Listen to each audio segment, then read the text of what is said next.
Seblak, makanan khas kota Bandung yang terbuat dari kerupuk basah yang dimasak dengan sayuran dan sumber protein seperti telur ayam, boga bahari, atau olahan daging sapi, dan dimasak dengan kencur.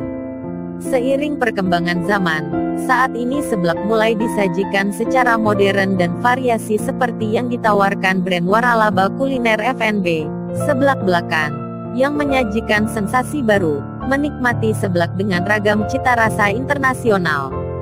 Demikian seperti diungkapkan Deo Cardi selaku founder dan CEO Seblak Blakan, bersama franchise group dalam soft opening Seblak Blakan Outlet Taman Palem Lestari, Cengkareng, Jakarta Barat beberapa waktu yang lalu.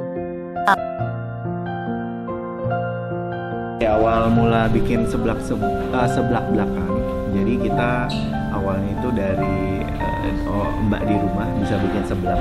Nah terus kayak wah enak nih. Nah habis itu kita coba pikirin dari situ gimana caranya kalau dikonsepin kemitraan, mitra tuh bisa suka, dan khususnya target marketnya kita anak-anak muda yang suka pedas dan modern banget itu bisa suka. Makanya dari sisi produknya sendiri kita kembangin jadi kayak brandingnya itu seblak rasa internasional pertama di Indonesia. Kenapa? Karena memang ada seblak rasa Korea, seblak rasa ramen, seblak rasa creamy gitu. Jadi yang harusnya seblak original yang biasa kita tahu ya asalnya itu memang dari Bandung. Nah saya punya visinya itu lokal food Indonesia ini bisa dikenal sampai seluruh dunia. Makanya saya coba dari awal nge-brandingnya dilibatkan dengan beberapa negara lain rasanya sih.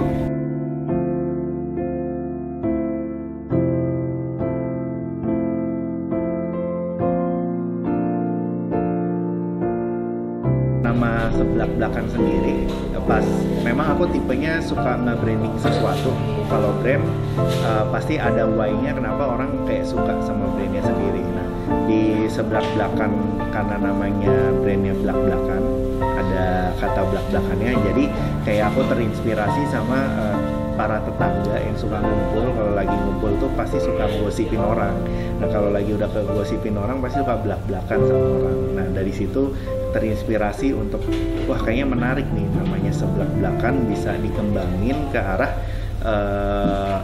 brandingnya dari nama-namanya sendiri. Kayak misalnya ini ya, aku kasih unjuk namanya sendiri ini ada di belanjain tas ori. Kalau seblak Korea ini dibungkus opa, kalau seblak tom yum ini di liburan ke Thailand. Nah dari misalnya orang milih menunya udah apa, dia bisa milih level pedesnya. Level pedesnya bisa ada yang nggak pedes, terus ada yang level 1 digosipin tetangga, disindir tetangga, sama di labrak tetangga. Jadi memang brandingnya ini tujuannya sebenarnya karena orang-orang yang suka ngegosip itu biasa manggilnya Jeng, dan customernya tuh lebih banyak cewek sebenarnya. Jadi kalau udah ketemu biasa kan panggilnya Jeng. Nah karakternya aku munculin nih yang ada orang ini namanya Jeng Mimin gitu. Jadi kalau dibaca menunya itu kayak si Jeng Mimin, misalnya mau menunya Korea dibungkus opa, ketika udah dibungkus opa jadinya ya disindir tetangga. Jadi nama-nama menu ini yang kira-kira gara-gara apa yang digosipin tetangga, dilabrak tetangga kayak gitu. Jadi lucu kalau pas memang dari sosial media itu kita sering banget buat campaign tuh yang kata-kata yang sering muncul di sindiran tetangga. Nah orang-orang interest akhirnya nge-tag, lucu-lucuan jadinya sih.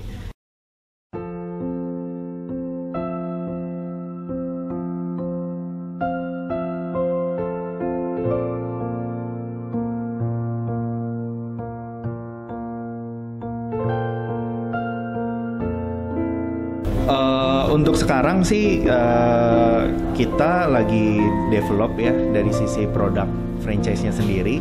Terus juga kita nunggu sampai mungkin 2-3 minggu untuk ngeliat history transaksinya. Karena kan faktor orang mau franchise kan satu dari produknya mesti enak kan.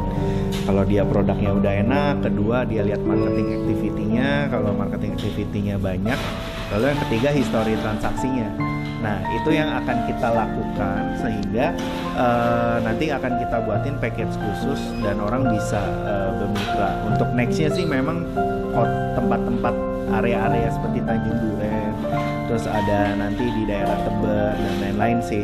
Cuman memang target kita di tahun ini kita mau achieve sampai 100 cabang sih. Untuk model gerobakan sama satu model lagi ya booth. Jadi mitra bisa ambil franchise-nya jika punya ruko ataupun nggak punya space kecil misalnya, ruko lantai satunya udah dipakai untuk brand lain, depannya masih bisa dipakai, nah kita bisa franchise ke sebelah belakang.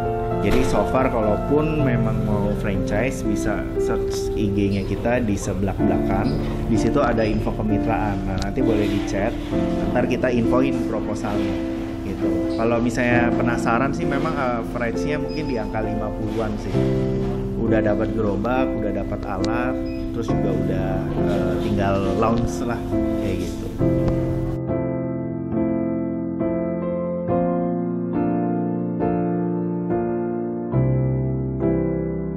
Ketika aku biasa nge-branding sebuah F&B brand, yang aku lihat dari sisi produk dan dari sisi marketingnya. Kalau dari sisi produk, uniqueness-nya apa? Kalau dari sisi produk, uniqueness-nya adalah rasa pertama internasional. Nah kalau dari sisi marketing, uniqueness-nya apa? Uniqueness-nya ya dari brandingannya, yang dimana aku punya communication message-nya itu namanya hashtag pedesnya kayak mulut tetangga. Nah karena namanya belak-belakan, jadi kayak itu relate dengan kayak orang tuh ngomongin orang, omongan tetangga, mulut tetangga. Nah jadinya aku kembangin sampai seperti ini gitu. Jadi memang dari habit sih, emang kebiasaannya orang, lalu dimasukin ke dalam brandingan marketingnya. Jadi deket banget sama si produknya sendiri nantinya gitu.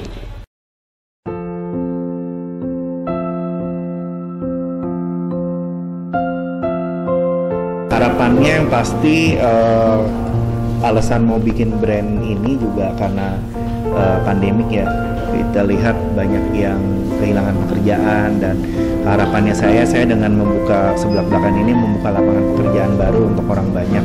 Dan kalau dari sisi konsumen ya kita pengen ciptakan produk yang enak dan bisa diterima market Indonesia sampai ya harapannya bisa ke luar negeri. Tapi kalau dari sisi mitra, kita pengen mitra yang bekerja sama dengan sebelah belakang juga bisa merasakan benefit. Dia dengan modal yang dikeluarkan, investasi yang dikeluarkan bisa sesuai dengan return-nya, BEP-nya bisa sesuai target. Ya harapannya seperti itu sih.